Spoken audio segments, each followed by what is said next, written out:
Halo adik-adik, apa kabar semuanya? Pasti baik ya, iya, puji Kak Tuhan. Ellen. Nah Kak Senlai juga apa kabarnya? Puji Tuhan baik dong Kak Ellen. Puji Tuhan. Nah tapi aku mau tanya dulu nih sama Kak Senlai. Apa? Contohnya berbuat baik itu seperti apa sih Kak Senlai? Kak Ellen kemarin ulang tahun kan? Dikasih kue nggak? Dikasih sih, emangnya kenapa? Nah itu merupakan perbuatan baik. Oh iya, puji Tuhan. Nah adik-adik, kalau adik-adik sudah mengerti apa itu berbuat baik, pasti adik-adik juga mengasihi Tuhan. Nah kalau adik-adik mengasihi Tuhan, adik-adik mengasihi orang tua, mengasihi adik kakak atau orang-orang di sekelilingnya. Ya, puji Tuhan. Puji Tuhan adik-adik. Kita akan segera memulaikan ibadah kita, tapi sebelum itu mari kita satu di dalam doa. Mari kita berdoa. Terima kasih Tuhan, saat hari ini kami bisa berkumpul karena-Mu. Tuhan, sekarang kami mau beribadah, beri kami sukacita, memuji-Mu. Tuhan, dalam nama Tuhan Yesus kami berdoa dan mengucap syukur. Amin. Haleluya, ayo adik-adik bangkit berdiri. Kita mau angkat pujian buat Tuhan yang terbaik. Angkat pujian KASIH, kasih, kasih, kasih.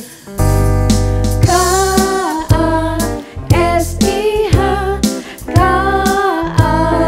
KASIH, kasih, kasih, kasih, kasih, kasih, kasih, kasih. Lagi KASIH.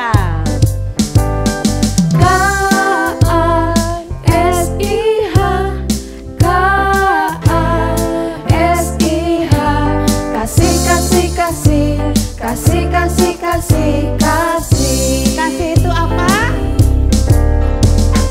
Kasih itu sabar, tidak suka marah-marah, sayang kepada teman, seperti kasih Yesus. KASIH.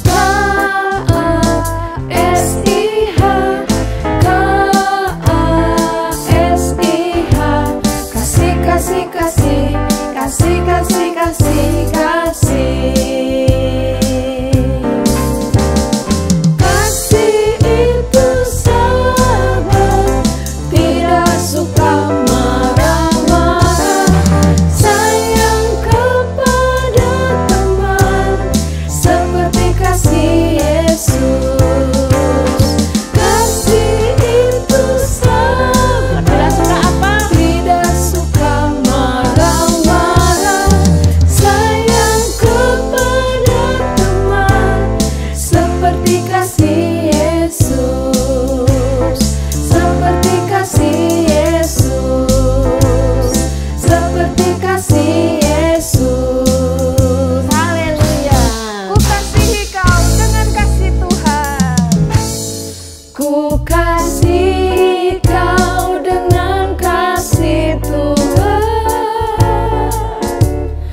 Ku kasihi kau dengan kasih Tuhan.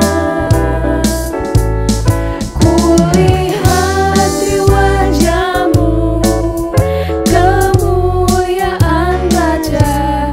Ku kasihi kau dengan kasih Tuhan.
Adik-adik, kita tadi sudah memuji Tuhan, kita sudah memuliakan Tuhan.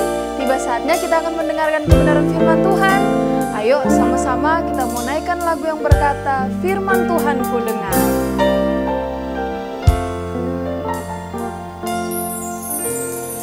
Firman Tuhan ku dengar, ku tanam di hatiku, ku ingin bertumbuh subur dan berbuah lebat. Yesus tolong padaku. Firman Tuhan ku dengar. Firman Tuhan ku dengar, ku tanam di hatiku, ku ingin bertumbuh subur dan berbuah lebat. Yesus tolong padaku. Firman Tuhan ku dengar, ku tanam di hatiku,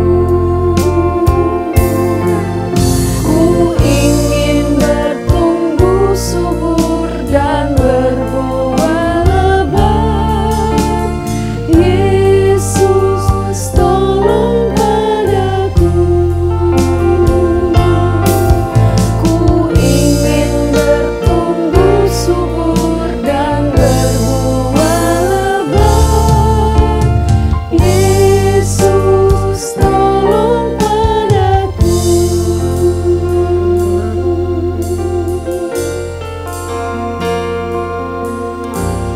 Haleluya, puji Tuhan. Adik-adik, sebelum mendengarkan firman Tuhan, ayo kita berdoa. Lipat tangannya, tutup matanya, kita mau berdoa. Hai teman-teman, mari kita bersatu dalam doa. Tuhan Yesus, berkati karena kita akan mendengarkan firman Tuhan, berkati guru kami yang akan membawakan firman Tuhan. Terima kasih Tuhan Yesus, dalam nama Tuhan Yesus Kristus. Haleluya, amin. Haleluya, puji Tuhan. Kita berkumpul kembali walaupun di tempat kita masing-masing, tetapi kita sama-sama akan menikmati firman Tuhan, belajar firman Tuhan. Tadi kita sudah memuji Tuhan, menyembah Tuhan, ya, meninggikan nama Tuhan. Sekarang kita akan belajar firman Tuhan. Mari yang sudah memegang Alkitab, Alkitabnya dibuka, ya. Dibuka di dalam Kisah Para Rasul, pasalnya yang ke-9, dalam ayatnya yang ke-36. Kisah Para Rasul, pasalnya yang ke-9, ayatnya yang ke-36. Demikian firman Tuhan. Di Yope ada seorang murid perempuan bernama Tabita, dalam bahasa Yunani Dorcas. Perempuan itu banyak sekali berbuat baik dan memberi sedekah. Tetapi pada waktu itu ia sakit lalu meninggal. Dan setelah dimandikan, mayatnya dibaringkan di ruang atas. Lida dekat dengan Yope. Ketika murid-murid mendengar bahwa Petrus ada di Lida, mereka menyuruh 2 orang kepadanya dengan permintaan, segeralah datang ke tempat kami. Maka berkemaslah Petrus dan berangkat bersama-sama dengan mereka. Setelah sampai di sana, ia dibawa ke ruang atas dan semua janda datang berdiri dekatnya, dan sambil menangis mereka menunjukkan kepadanya semua baju dan pakaian yang dibuat Dorcas waktu ia masih hidup. Puji Tuhan, sampai di situ pembacaan ayat firman Tuhan kita, tetapi adik-adik bisa menyelesaikan pembacaannya sampai di ayat yang ke-43 dari Kisah Rasul pasal yang ke-9 tadi. Nah, di dalam kisah yang sudah kita baca tadi, ayat-ayat yang sudah kita baca tadi, di situ disebutkan ada seorang wanita yang bernama Dorcas, ya. Perempuan ini, wanita tersebut suka sekali berbuat baik dengan apa yang ia bisa lakukan. Karena Dorcas ini memiliki benang dan juga jarum serta kain, maka itulah yang dibuatnya menjadi pakaian. Pakaian-pakaian yang dibuat oleh Dorcas ini, yang dijahit oleh Dorcas, itu dibagikan kepada mereka yang membutuhkan. Janda-janda, yatim piatu, ya, mereka mendapatkan pakaian secara cuma-cuma dari Dorcas. Dorcas ini melakukan pekerjaan, pelayanan yang bisa dia lakukan untuk orang lain, untuk membantu orang lain. Adik-adik, kita tahu bersama Tuhan Yesus yang kita sembah, yang kita tinggikan, yang kita muliakan. Dia pun juga melayani dengan sepenuh hati.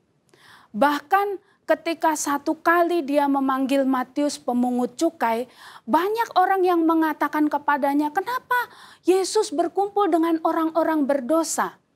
Tetapi Yesus menjawab mereka, ya. Yesus katakan bahwa bukan orang sehat yang memerlukan tabib, tetapi orang yang sakit. Maka Yesus katakan, aku datang untuk melayani, untuk menyelamatkan orang-orang berdosa. Ya, kita percaya kepada Yesus, kita tahu pekerjaannya di kayu salib untuk mengangkat dan menyelamatkan kita orang berdosa. Yesus sudah memberikan contoh yang baik sekali. Nah, contoh itu juga dibuat oleh Dorcas. Dorcas melakukan pelayanannya, pekerjaannya walaupun sangat sederhana. Sangat sederhana. Apa yang dia punya? Dia punya kain, dia punya jarum, dia punya benang. Jadi dia menjahit. Menjahit, membuat baju, dan baju-baju itu diberikan kepada mereka yang membutuhkan. Nah, adik-adik yang saya kasih dalam Tuhan kita Yesus Kristus, bagaimana dengan kehidupan kita? Bukankah kita ini adalah anak-anak Tuhan, orang-orang yang percaya? Siapa yang suka nyanyi? Aku anak raja, engkau anak raja, kita semua anak raja. Jangan hanya suka bernyanyi, tapi kita pun harus melakukan apa yang Yesus ajarkan. Kalau Yesus pun melayani, Yesus memanggil orang-orang berdosa, Dorcas juga melayani dengan apa yang ia bisa, apa yang ia mampu lakukan. Kita pun sebagai anak-anak Tuhan, kita harus belajar melayani. Memberkati orang lain dengan apa yang kita bisa. Saat ini kan kita tidak mungkin untuk keluar rumah, membantu orang lain karena kita harus disuruh di rumah aja. Kita juga sudah lama kita tidak datang ke sekolahan untuk bersekolah ya bersama teman-teman kita. Tetapi di rumah pun kita bisa melakukannya. Melakukan pekerjaan yang kita bisa. Ada orang-orang yang kita kasihi di rumah kita. Ada orang tua kita, ada papa mama, mungkin ada adik kita, kakak kita, ya, ada oma kita, ada opa kita. Apa yang bisa kita perbuat untuk mereka? Apa yang kita bisa perbuat? Mungkin kita merasa bahwa aduh aku masih kecil, aku nggak bisa ngapa-ngapain. Tidak, Tuhan Yesus sudah menolong kehidupan kita. Tuhan berikan hikmat-Nya kepada kita. Tuhan tunjukkan kasih-Nya. Untuk itu lakukanlah apa yang kita bisa. Misalnya saja kalau kita lihat setelah kita bermain ya tempatnya berantakan. Banyak mainan berserakan di lantai. Bantulah mami untuk membereskan mainan tersebut. Kumpulkan, taruh di keranjang ya kan. Atau kalau kita melihat lantai rumah terasa kotor, banyak debunya, ambil sapu, bantu untuk menyapu supaya rumah kita bersih, lantainya bersih. Bangun tidur, kita juga bisa melakukan pekerjaan itu, merapikan tempat tidur kita. Jangan cuma teriak, "Mak, bantu aku dong, Mami, bantu aku dong." Belajar untuk kita pun bisa membantu orang lain dengan apa yang kita bisa. pertama-tama di lingkungan rumah kita sendiri, ya. Tapi setelah itu kalau di dalam rumah pun di lingkungan rumah kita sudah belajar untuk berbuat baik, memberkati orang lain. Pasti adik-adik ketika nanti berada di luar rumah, kita juga bisa menjadi berkat. Bisa membantu orang lain dengan apa yang kita bisa.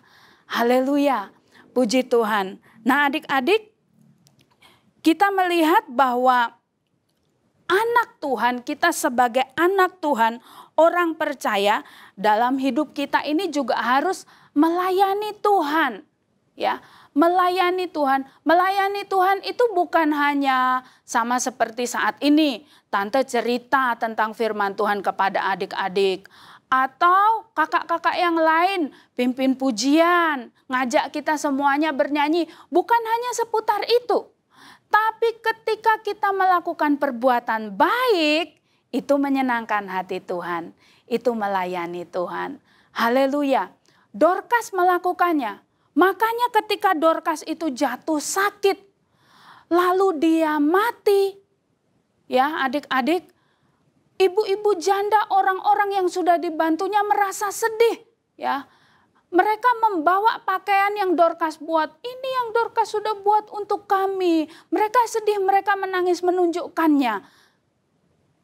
Tetapi oleh karena kemurahan Tuhan, ya, Dorcas dibangkitkan kembali, disembuhkan, ya. Dia kembali bisa melayani. Dia kembali bisa memuliakan nama Tuhan dengan pekerjaannya. Haleluya. Puji Tuhan, mari kita sebagai anak-anak Tuhan juga belajar untuk melayani Tuhan, menyenangkan hati Tuhan dengan memuji Tuhan, memuliakan nama Tuhan, berdoa di rumah kita, membantu pekerjaan di rumah apa yang kita bisa bantu, menyenangkan hati Tuhan, menyenangkan orang tua kita. Tuhan akan senantiasa tolong dan memberkati kehidupan kita. Puji Tuhan. Coba kita melihat di dalam Efesus pasalnya yang ke-6 ayat yang ke-7. Itu adalah ayat hafalan untuk adik-adik semua. Yang punya sudah siapkan kertas dan pulpen, dicatat. Ayat hafalannya terdapat di dalam Efesus pasalnya yang ke-6 ayatnya yang ke-7. Efesus pasalnya yang ke-6 ayatnya yang ke-7. Dan dengan rela menjalankan pelayanannya seperti orang-orang yang melayani Tuhan dan bukan manusia. Puji Tuhan. Itu ayat hafalannya adik-adik ya. Silahkan dihafalkan. Mari kita tundukkan kepala kita lipat tangan, kita mau berdoa. Minta Tuhan menolong supaya kita pun dapat melakukan pekerjaan baik. Sama seperti yang Dorcas contohkan. Apa yang Dorcas bisa perbuat, kita pun bisa perbuat. Bukan membuat baju, tetapi membantu orang lain. Melayani Tuhan dengan apa yang kita bisa. Haleluya, puji Tuhan. Lipat tangannya, tutup matanya, kita berdoa. Tuhan Yesus, kami bersyukur kepadamu. Engkau sudah mati bagi kami, menebus setiap dosa dan kesalahan kami ya Tuhan, sehingga kami diangkat menjadi orang-orang percaya kepadamu. Tuhan sudah menolong kami, Tuhan sudah memberkati kami, Tuhan sudah senantiasa menyertai kehidupan kami. Saat ini Tuhan kami berdoa, biar Tuhan pakai hidup kami ya Tuhan. Walaupun kami masih kecil, tetapi Tuhan Engkau mau pakai kehidupan kami. Supaya kami pun menjadi berkat di mana kami ada.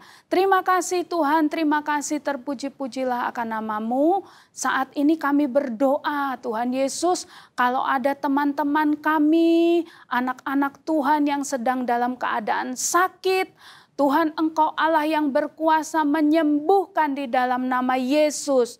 Kalau ada anggota keluarga kami yang sedang dalam kesusahan atau orang lain yang saat ini menghadapi kesulitan, Tuhan kiranya Engkau menolong mereka. Tuhan berkuasa untuk memberikan kekuatan, pembebasan dan sukacita kepada setiap orang yang membutuhkan. Terima kasih Tuhan, bahwa hidup kami untuk lebih setia mengiring akan Engkau dan melayani Engkau. Terima kasih Tuhan Yesus, terima kasih. Terpujilah akan nama-Mu. Di dalam nama Tuhan kami Yesus Kristus kami sudah berdoa mengucap syukur. Haleluya. Amin. Puji Tuhan, Tuhan Yesus memberkati.